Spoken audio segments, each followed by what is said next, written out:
A man drank a glass of water, unaware that it was infected with a virus. This virus could cause hormones to surge. Infected people's eyes turn red. They become violent like wild beasts, committing atrocities without remorse, disregarding norms, applauding violence even if they kill, they're acquitted. Due to legal loopholes, they go free. The virus itself isn't fatal, but the infected can be deadly. David dreamed of joining a famous law firm. At first, he worked diligently, overtime more than anyone else, often taking blame for his boss, always suppressed by the company. The firm thrived on greed and fraud, exploiting legal loopholes to profit. Seeing the reality, David used some unsavory methods too. Finally reached middle management, thought he'd have an easier life. A client issue arose for the director. She blamed David for the mistake. David refused to stay silent, decided to confront the boss, but he didn't know. The director had the boss's ear. To the boss, sacrificing a manager was better than losing a director. HR was sent to fire David. David tried to explain. Security was called immediately to escort him from the building.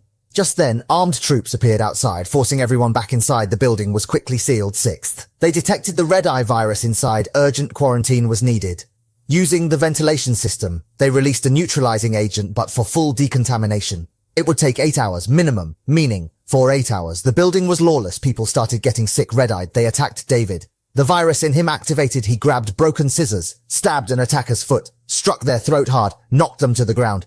Chaos erupted in the building. Everyone turned violent, killing each other brutally. David got in the elevator, planning to confront the boss. The boss was infected too. Before David arrived, he sent 2 thugs to beat David in the basement. A thug took out a baton, struck David in the face. David blacked out. When he regained consciousness, a woman stood before him. She said nothing, just offered him a nutrient drink. Then the two began their nutrient solution battle. When the solution ran out, the woman punched directly, then threw David to the ground. It was a critical blow. What's going on here?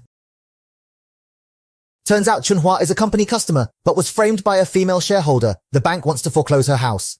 Chunhua asked for a few days' grace. David saw the contract was a trap set by the shareholder to avoid trouble. He refused Chunhua, but as he left, the company was locked down. Chunhua was trapped in the building and infected with the virus. David told her the infected aren't responsible. If you want revenge, now's the best chance. David and Chunhua opened the warehouse. Fully armed themselves, secured waist packs, tied headbands, hammers, wrenches, screwdrivers, pliers, chainsaw, one big bag and an oversized sniper rifle. Such an arsenal.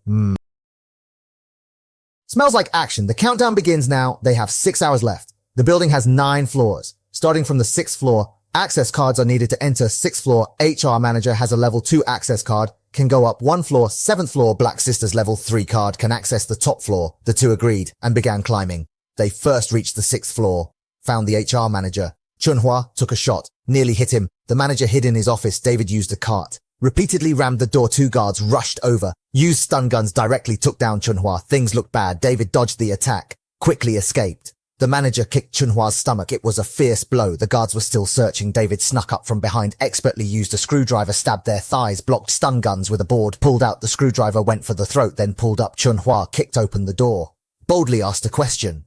The manager showed recognition, slowly pushed the card. David reached for it, suddenly stabbed by scissors, through his palm, then tackled Chunhua, grabbed the gun, fired at Chunhua repeatedly. Chunhua took out her chainsaw, overpowered the manager, successfully cleared the first level.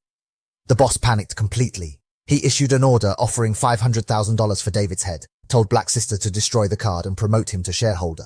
Black Sister took action but had second thoughts. She hid the card with her secretary, then led some subordinates to confront David and Chunhua. Chunhua prepared for battle, took off her high heels. A fierce fight officially began. David took on 2 at once. Chunhua swung her hammer. Chaos ensued. David knocked one down, then another. Chunhua cried out, swinging wildly. Metal clashed everywhere. David was surrounded by 3.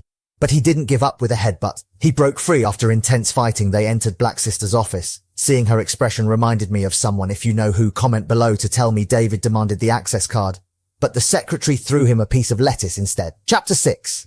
The boss had a backup plan. He'd bought off the secretary to destroy the real card. Black Sister and secretary argued. Secretary killed Black Sister without the card.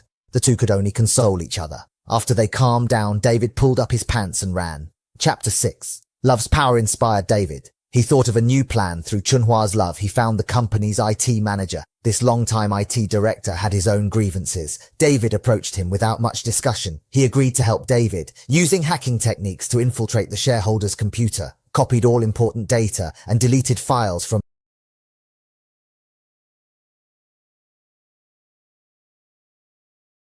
back everything up, then blackmail the female shareholder for her card to swap the hard drive and clarify the facts about harming Chunhua. The shareholder can swap the card for the drive to clear things up. He started to regret it, but Chunhua angrily smashed the hard drive. Give David 1 minute. David opened the door to leave, but ran into the boss's thugs. They knocked David to the ground. The female shareholder also ambushed Chunhua, grabbed Chunhua, and slammed her against the wall. David tried to fight back, but was no match for them. The thug picked up a gun and loaded it. It looked like David was done for. Typical villain. All talk and no action. He emptied all the bullets from the gun, then tossed the gun aside, cracked his knuckles, preferring fists to guns. He was ready to beat David to death. David couldn't just stand there and take it. He pulled out a screwdriver and fought back, stabbing the thug. The thug was incredibly strong. He lifted David high and slammed him to the ground. He took out pepper spray to blind David. David had an idea and opened his mouth wide. He bit down, spraying it all over the thug's face. He pulled out the screwdriver and struck the thug's head. The thug's body fell to the ground just as Chunhua was about to deal with the female shareholder. He said the card alone wasn't enough. They needed a password too. To get the password, they'd have to keep Chunhua. But time was running out. Once the deadline passed, all would be lost. David betrayed Chunhua and tied her up. After the deal, the shareholder entered the password and sent her up. David smiled, showing her the screws in his hand. Oh yeah, before leaving, David had secretly removed the screws from Chunhua's chair. While the confused shareholder was still processing, Chunhua had appeared behind him. The cornered David kicked open the boss's door, but was greeted with champagne and applause. Even 2 beautiful women were there. Just sign the contract and you can have everything you want. But David flatly refused. The boss grabbed a pool cue. David held a wrench. The boss mocked her for being too short, then made him see what real power was. After a fierce fight, David successfully pushed the boss out, grabbed his face and called for a shareholder vote. There was just over a minute left. Seeing the shareholders' voting results, they threw the boss down the stairs. David became the largest shareholder. Using his partner status, he secured his rights for Chunhua. After signing, he immediately resigned. He couldn't take this life and emotional stress anymore. He decided to live the life he wanted. Alright, that's where the story ends. Though this tale isn't based on reality, the director used it to vent emotions, revealing another side of workplace pressure. While work is a necessary part of life, it's not everything in life. Many wonderful things await us in life. The Big Chaos. A workplace stress relief film. Hope it helps relieve your stress. Wishing you all the best in work and life. I'm Meng Yu. Thanks for your support. See you next time.